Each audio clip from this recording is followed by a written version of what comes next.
Morning students, welcome to organic chemistry class. आज हम BSc first year में आज का जो टॉपिक है वो है इंडक्टिव इफेक्ट। हमने इससे पहले अपना देखा है, तो आज का टॉपिक जो है वो इंडक्टिव इफेक्ट है। इंडक्टिव इफेक्ट को हम क्या बोलते हैं? प्रेरित प्रभाव बोलते हैं। क्या बोलते हैं? प्रेरित प्रभाव भी बोलते हैं।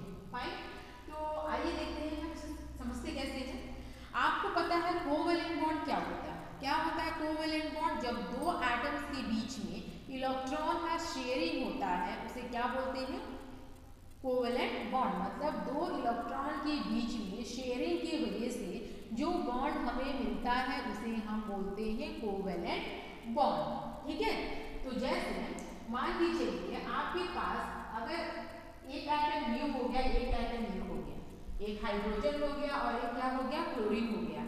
आपको पता है क्लोरीन का क्या कहते हैं? चार्ज कौन सा होगा?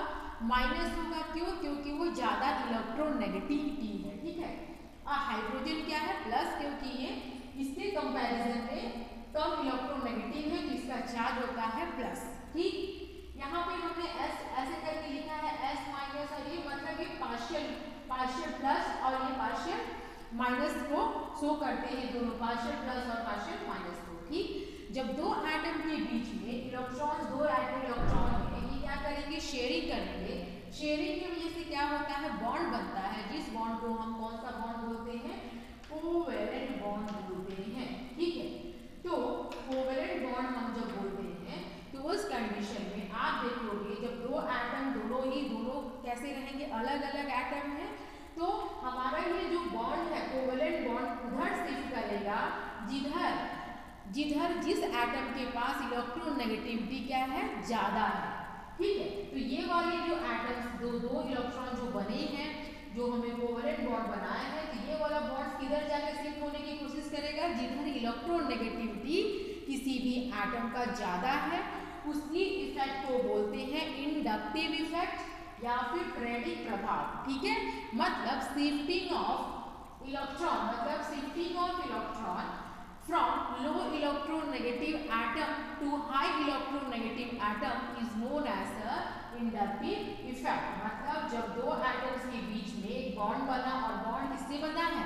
इलेक्ट्रॉन के शेयरिंग की वजह से बना है, तो ये इलेक्ट्रॉन उधर शिफ्ट करेंगे जिसकी इलेक्ट्रोनेगेटिविटी ज्यादा है। इसी इफेक्ट को इंडक्टिव इफेक्ट बोलते हैं। ओके, ठीक, यहाँ पे इंडक्टिव इफेक्ट उसी एटम्स के बीच में एग्जिस्ट करता है जिसमें कि सिंगल बॉन्ड प्रेजेंट है। मतलब जब दो एटम्स के बीच में सिंगल बॉन्ड प्रेजेंट रहेगा, उसी कंडीशन में इंडक्टिव इफेक्ट हमारा वर्क करेगा। Example, carbon carbon single bond, carbon chlorine hydrogen और क्लोरीन सिंगल बॉन्ड, फ्लोरीन और कार्बन के बीच में सिंगल बॉन्ड, इन सब में क्या वर्क करेगा? इंडक्टिव इफेक्ट वर्क करेगा। फाइन, और उसके बाद ये कैसे होते हैं? परमानेंट इफेक्ट है। मतलब इंडक्टिव इफेक्ट एक परमानेंट है, मतलब ये मॉलिक्यूल्स के अंदर परमानेंटली हमेशा के लिए उसमें ये इफेक्ट शो करता है। ठीक, उसके बाद ये डिस्टेंस डिपेंडेंट है। जो इंडक्टिव इफेक्ट है हमारा डिस्टेंस के ऊपर डिपेंड करता है। मतलब अगर दो एटम्स के बीच में डिस्टेंस ज्यादा है तो इंडक्टिव इफेक्ट हमारा कम होगा, और जब डिस्टेंस कम होगा तो इंडक्टिव इफेक्ट हमारा ज्यादा होगा। ठीक है, जैसे यहाँ पे देखिए, ये मान लीजिए फ्लोरीन है, ये कार्बन है, ये कार्बन, तो ये तो ज्यादा इलेक्ट्रोनेगेटिव है। उसके बाद ये कैसा है? कार्बन के कंपैरिजन में फ्लोरीन हमारा ज्यादा इलेक्ट्रोनेगेटिव है, जिसके माइनस आएगा, कार्बन के पास प्लस। फिर इसके बाद ये दो दूरी हो गई है, तो कैसा आएगा? और कब इसके पास प्लस चार्ज हो जाएगा, फिर और कब, ऐसे करके ये डिक्रीज होते रहते हैं। मतलब इंडक्टिव इफेक्ट हमारा डिस्टेंस डिपेंडेंट है। अगर डिस्टेंस ज्यादा है तो इंडक्टिव इफेक्ट कम होगा। फाइन, ठीक, अब देखिए हम देखेंगे जो इंडक्टिव इफेक्ट होता है वो टू टाइप्स का होता है। एक होता है माइनस आई इफेक्ट और दूसरा होता है प्लस इफेक्ट। तो माइनस आई इफेक्ट क्या होते हैं और प्लस आई इफेक्ट क्या होते हैं, आइए देखते हैं with the help of a example. Fine, तो यहाँ पे हमने एक सिस्टम माना है और एक ग्रुप माना है। देखिए हम पहला वाला बता रहे हैं minus I effect. Carbon carbon ये लिया है हमने, 3 कार्बन लिया है, तीनों कैसे बॉन्डेड है? सिंगल बॉन्डेड है, और इसे हमने मान लिया है कि क्या है? एक तरह का कोई भी सिस्टम है। क्या ले लिया है? सिस्टम मान लिया है। उसके पास क्या जाके जुड़ा हुआ है? एक हमारा ग्रुप जुड़ा हुआ है, जिसे हम हमने x से रिप्रेजेंट किया है, ये ग्रुप जो है बहुत ज़्यादा इलेक्ट्रोनेगेटिव है किसके कंपैरिजन में, ये सिस्टम के कंपैरिजन में, ठीक है। जिसकी वजह से यहाँ पे मैंने पार्शियल नेगेटिव लगाया है और इधर कैसे लगाया है पार्शियल पॉजिटिव, देन ऐसे करके ये डिक्रीज होते रहते हैं, ठीक है। तो जब कोई भी ग्रुप जो कि ज़्यादा इलेक्ट्रोनेगेटिव एटम है अगर वो कार्बन के साथ जुड़ेगा उस कंडीशन में क्या होगा, इलेक्ट्रॉन विड्रॉ होगी, मतलब ये जो X ग्रुप क्या करेगा इस कार्बन में से इलेक्ट्रॉन को निकालेगा, अपने तरफ खींचेगा, इलेक्ट्रॉन विड्रॉ होते हैं, जिसकी वजह से हम इसे बोलते हैं इलेक्ट्रॉन विड्रॉइंग ग्रुप और इसी को हम बोलते हैं -I इफेक्ट।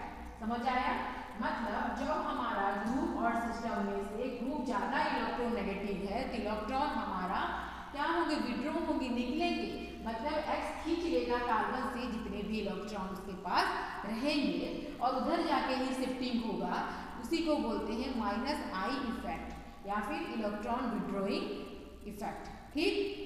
दूसरा देखिए +I इफेक्ट क्या होता है, +I इफेक्ट में जस्ट अपोजिट होगा, इलेक्ट्रॉन विड्रॉइंग है तो -I इफेक्ट क्या बोलते हैं, इलेक्ट्रॉन डोनेट करता है, इलेक्ट्रॉन डोनेटिंग ग्रुप।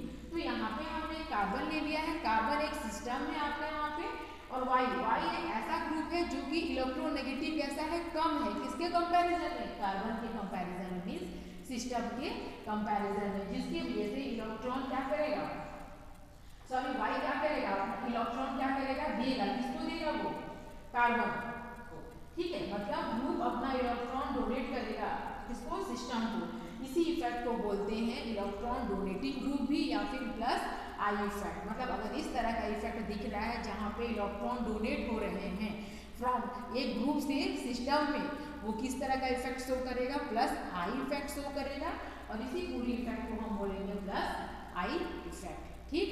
तो इसे आप नोट कर लीजिए, वह समझ लीजिए पूरा। सबसे पहले इंट्रोडक्शन दीजिए क्या होते हैं, इंडक्टिव इफेक्ट के बारे में इसकी प्रॉपर्टी पढ़िए, देन इसके 2 टाइप्स पढ़िए, +I effect and -I effect. Thank you.